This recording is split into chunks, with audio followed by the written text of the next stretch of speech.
Hello and welcome to News Now. I'm your host, Taylor Inman. We're going over this week's biggest headlines and what's coming up for the Flathead Valley.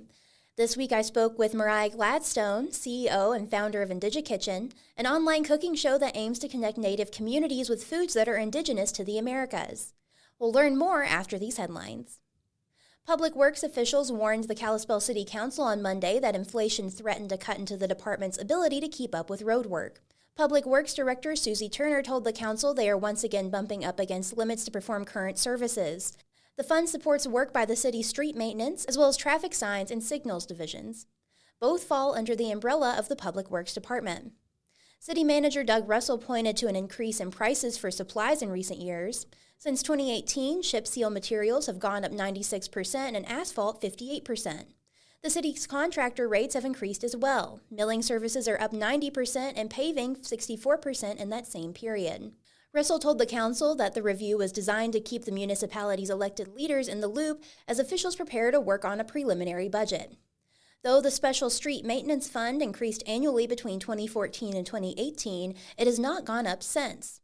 Without an increase, city staff said large projects may need to be completed in segments and spread over multiple budget cycles. Turner showed a spreadsheet projecting revenue and cost into fiscal year 2034, noting that in 2027 operations will begin digging into financial reserves meant for equipment replacement. Turner's presentation also highlighted city roads rated excellent, which amount to about 40 miles or roughly 28% of the city's paved routes. 7 of those miles have been constructed since 2019. For the rest of the aging network, Turner urged preventative maintenance to extend the road's service life. Simultaneously, she expects the department to take on 10.47 miles of new road for upcoming developments. Read this full story at dailyinterlake.com. Montana Fish, Wildlife, and Parks announced Tuesday it was reopening public comment periods into early March on the state's new grizzly and wolf management plans, both of which have drawn scrutiny from animal protection groups and conservationists. FWP said reopening the comment window through March 9th will ensure it is adhering to Montana statute when it comes to giving county commissioners the chance to comment on plans involving managing large carnivores like grizzlies and wolves. The department said it would also provide more time for tribes and state and federal agencies to provide their comments. Public comment periods for both the Grizzly Bear Management Plan and the Montana Gray Wolf Conservation and Management Plan, whose draft versions were released over the past 2 years, took place during 2023. In addition to needing to ask county commissioners for comment under state law, management of both species have been in the spotlight in recent months. The U.S. Fish and Wildlife Service last year announced a 12-month review of whether to remove Endangered Species Act protections for grizzly bears in the Greater Yellowstone ecosystem and Northern Continental Divide ecosystem, kicking off law and rulemaking processes should the state take over management of the grizzlies. The results of that study and a decision on grizzlies' threatened status in the ecosystems are anticipated to be released in the coming weeks. Montana's draft management plan focuses on managing bears as a threatened species, but the government has been preparing for what the state will do if it does gain a management role for grizzlies. FYWP released draft wolf management plans in October and held public comment periods and listening sessions into December, while the Fish and Wildlife Commission adopted new administrative rules for grizzlies and wolf management as well. The draft wolf plan has drawn scrutiny from Montanans and conservation groups because it seeks to maintain a baseline population of 450 wolves to ensure there are 15 breeding pairs, though Montana currently has an estimated population of over 1,000 wolves. Some of those same groups, incensed with hunting and trapping of wolves in Montana, successfully petitioned the U.S. Fish and Wildlife Service to review whether western wolves should have Endangered Species Act protections restored, but the agency declined to do so. The groups last week told the government they intend to sue over that decision. A study from FWP and the University of Montana released last month found Montanans have an increasing tolerance of wolves compared to when the same survey was done in 2012 and 2017. FWP said anyone that has already submitted comments does not need to submit again. The Whitefish Community Foundation recently awarded a $90,000 multi-year Kids Fund grant to Big Fork ACES to support the creation of an after-school program for middle school students. Big Fork ACES is a nonprofit organization dedicated to providing safe educational after-school and summer programs for Big Fork area children and teens, regardless of their family's ability to pay. Whitefish Community Foundation's Kids Fund grant will be used to establish an after-school program specifically for students in grades 6 through 8. The program will engage participants in activities that focus on community service learning, addressing each child's scholastic needs, connecting with adult mentors, and building valuable career and life skills. Big Fork ACES will work with the Big Fork School District to identify middle school students who would especially benefit from the program, including those from low-income, single-parent, and foster families. The Kids Fund was created in 2019 to support programs in the areas of health, safety, and education that mitigate challenges and prevent local youth from becoming homeless. To date, Whitefish Community Foundation has awarded more than $585,000 in Kids Fund grants to Flathead Valley nonprofits, including Flathead Youth Home, CASA for Kids, Child Bridge, Boys and Girls Club of Glacier Country, Center for Restorative Youth Justice, and the Nate Shute Foundation. Whitefish Community Foundation is a nonprofit organization dedicated to fostering philanthropy and helping donors and nonprofits benefit the greater Flathead Valley. To learn more about their donor, grant, and nonprofit development programs, visit whitefishcommunityfoundation.org. Read those full stories at dailyinterlake.com. Mariah Gladstone's Indigikitchen utilizes ingredients native to the Americas to connect indigenous communities to their traditional foods. As a Blackfeet and Cherokee woman, Mariah hopes the recipes she creates and the recipes she learns throughout her travels will inspire both native and non-native people to seek out food that supports healthier bodies and ecosystems.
Mariah is speaking at a sold-out show on February 18th at the Northwest Montana History Museum, but you can find out more about her work in Indigikitchen at indigikitchen.com.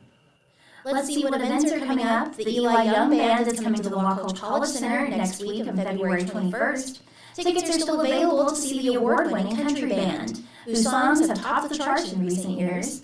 The show starts at 7:30 p.m. The Whitefish Theater Company presents Misery starting February 22nd at the O'Shaughnessy Cultural Arts Center. Come see a riveting adaptation of the famous Stephen King novel. The show starts at 7:30 p.m. There are also many chances to catch local musicians live next week. Remember, you can find all kinds of community events by checking out our events calendar at dailyinterlake.com/events. Thanks for joining us. News Now is a podcast from the Daily Interlake. We're proud to be the largest independent newsroom in Montana and the oldest paper in the Valley. Consider becoming a subscriber to support our work. Call Circulation at 406-755-7018 or go to the subscribe tab in the top right corner of our website. And if you haven't already, subscribe to our YouTube channel to never miss an episode of the pod. Everybody stay safe and have a great week.